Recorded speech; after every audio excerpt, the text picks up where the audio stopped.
Welcome to Local Point, your life, your stories, with your host, Chris Piner.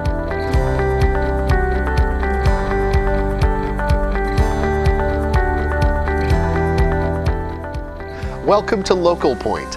I'm your host, Chris Piner. Today we have Tal Ehlers from the Uintah County Office of Emergency Management, and he's here to discuss National Preparedness Month. So that is this month. That is coming. That is right now during September. Yes. During the month of September. And what typically should we be doing to prepare? During the month of September, we want people to evaluate their own preparedness capabilities. For the whole year. For the whole year. If there was a disaster that affected us here in the Uintah Basin, what are those items that we would not want to be without to remain as comfortable as possible until normalcy returns? Food, water, clothing, shelter, fuel, medications. What are those things that we would not want to be without? Now, you have let me know that there is some terminology that we really want to let our viewers know to distinguish between some things. Tell me a little bit about that. Yes, if there is a request or a requirement that comes out from fire, that comes out from emergency management or law enforcement, we want people in the Uintah Basin to know what those terms mean, because we see them misused by the media, by politicians, and by response agencies across the country. For example, the term shelter in place. When we look back at the San Bernardino terrorist attacks of December 2015, law enforcement was on the air telling people to shelter in place. That was not what they wanted. They wanted people to lock down, which is different. If you lock down, you go inside, you lock all the doors, you close the blinds, you stay inside. You don't go out to your car, you don't go to the grocery store, you stay inside with the doors locked. Whereas a shelter in place is something that we do for a hazardous materials release. And as an example, here in the Uintah Basin in Vernal, just last month, the State Fire Marshal's Office did a flow study, which meant we counted for 24 hours, physically counted the amount of vehicles that traveled through the intersection at Highway 40 and Highway 191 in downtown Vernal. We tracked that for 24 hours. There were 118 placarded or hazardous materials vehicles that went through our community, and there were about 2,800 commercial vehicles, which most of those were carrying at least 50 gallons of fuel. And so we have a lot of hazardous materials here in the basin traveling up and down our highways.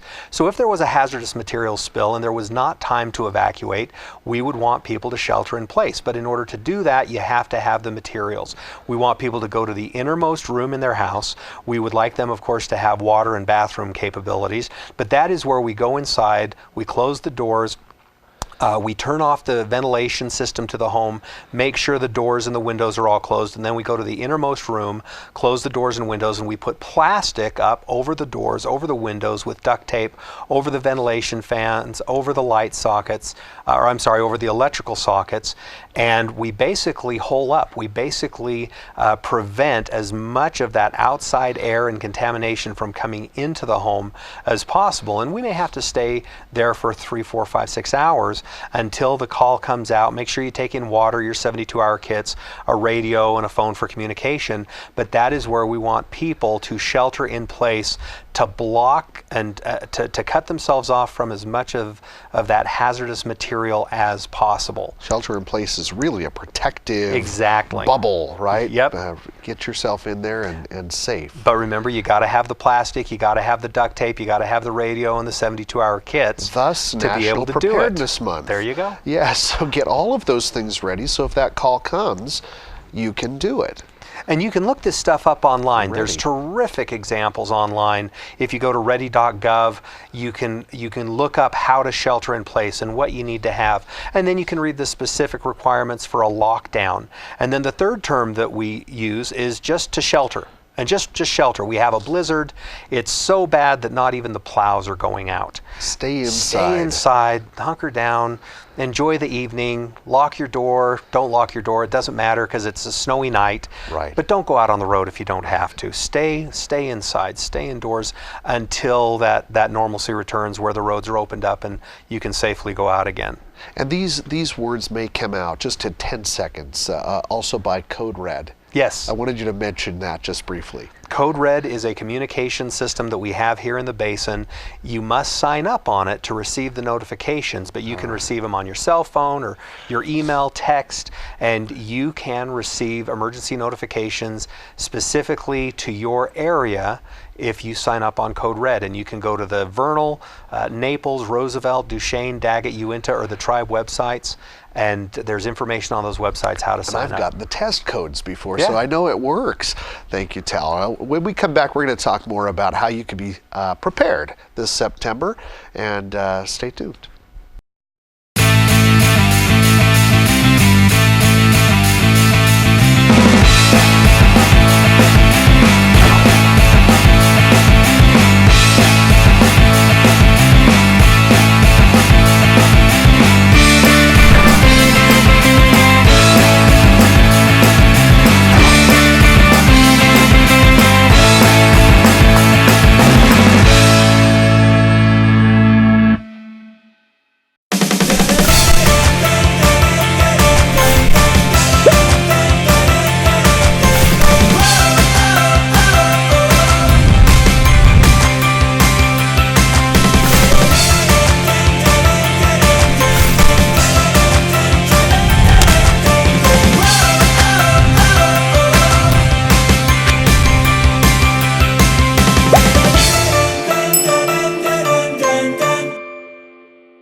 Welcome back to Local Point. Before the break, we were discussing National Preparedness Month, September, and the difference in terminology between shelter in place, and lockdown. How'd I do? Very good. I got it. Very I think good. I even know because of Tal.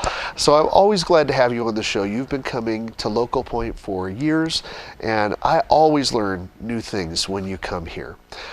In addition to the terminology, I love this campaign so that we know these terms and exactly what to do. There are websites that you mentioned. Can we just mention that again? Ready.gov, FEMA.gov, RedCross.org. Any of these things. Wonderful, In case it's not all sites. soaking in right here, like for me, there are great resources on the web, and your office. The Office of Emergency Management for Uintah County, and I'd also say the Office of Emergency Management for Duchesne and for the Ute Tribe and for Daggett County. They all have wonderful resources that they would love to help get out to their communities. There are like individuals as you in all Exactly. of those entities. All right, let's talk a little bit about terrorism. Okay. That's not something I say very often. Well, and you know, it's funny because out here in the basin we think, well, we're not on anybody's radar. Nobody is pointing anything at us. And what people have to realize is we're not just always talking about foreign terrorism. Sometimes we talk about domestic terror, and we see that occurring more across the United States. But a couple of things, the Department of Public Safety for the state of Utah has really pushed out some terrific information on a YouTube video, and it's the 8 Signs of Terrorism. And you can go and watch that video, and you can become a little bit educated about some of the signs that we look for in terrorism. I want you to remember that when it comes to terrorism, we profile.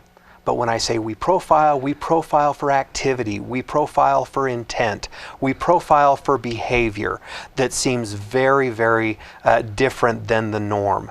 And on this video, it talks about these different behaviors and these different activities that people will engage in to try to gather information prior to an attack. Are they purchasing items that in a quantity that a regular person wouldn't purchase for a basic need? Or are they trying to misrepresent themselves as someone that they are not in an effort to gather information? And so it can happen locally. We know across the United States that we're going to see more of these lone wolf attacks. Nothing quite as dramatic as what we saw on 9/11 back in 2001, but we're seeing a very high frequency of lone wolf attacks, just like we did in Orlando, just like we did in San Bernardino, and just like we saw with the attacks on law enforcement in Las Vegas, as well as what we saw in Baton Rouge and Dallas. Mm-hmm. So these are the signs that we want people to look for. Case in point, San Bernardino. There were neighbors of the murderers that saw erratic behavior. they recognized that something was wrong, but nobody called in. And the reason that nobody called in, they were afraid of not being politically correct. They were afraid of being labeled as somebody that was a racist. And that's not a game that we want to play. If you see something that is out of the ordinary, you are looking for intent and behavior, and that is what you're going to report. It's that kind of a tip, that kind of intelligence that helps local law enforcement, that helps federal law enforcement to be able to intercept these people before they have an opportunity to act. Wow, So that's good. If you think it can't happen in Uintah County, Duchesne County, Daggett County, it absolutely can. You also look at these international terrorist organizations. They are radicalizing people online. That is one of their strategies. And so just like gangs will try to use strategies to recruit other terror organizations like ISIS or Al Qaeda, they will use these strategies to recruit. It doesn't matter that they're 15,000 miles away.